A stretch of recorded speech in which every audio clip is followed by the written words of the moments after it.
O 2026, bydd pob dysgwr yn elwa o Cwricwlwm i Gymru.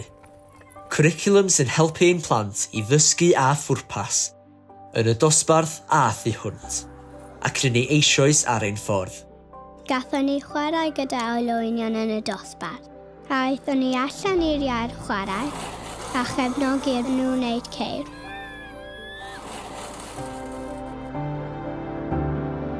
Mae yna siop fwyd sy'n gallu symud o gwmpas ar olwynion. Mae ein teulu yn gallu prynu bwyd yn y siop fwyd hefyd. Daeth y doctoriad mewn i'r ysgol a sôn wrthon ni am ganser y glyddyn.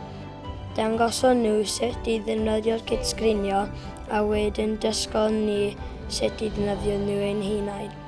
Does dim lot o pobl yn cael eu profi lle ni'n byw. Ni'n mynd i dweud wrth ein rhieni a mamgys a tedgys y dylen nhw cael eu profi hefyd.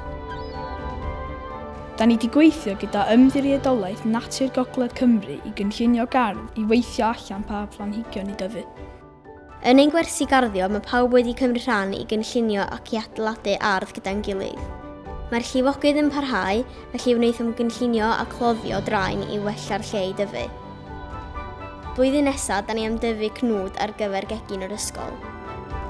Mae ein haddysgwyr eithriadol yn cefnogi'r academaidd, yr ymarferol, y technolegol a'r ysbrydoledig, yn helpu dysgwyr i adael yr ysgol yn barod ar gyfer y byd gwaith o'i cwmpas, beth bynnag fo'i llwybr, ac mae nhw ar eu ffordd i feddwl y tu hwnt i'r hyn sy'n bosib, yn datblygu ei dealltwriaeth a thyfu ei sgiliau, sy'n gynyddol soffistigedig yn y profiadau maent yn ei rhannu, wedi ddylunio gan athrawon a'i adeiladu ar gyfer plant mewn byd sy'n newid yn gyson.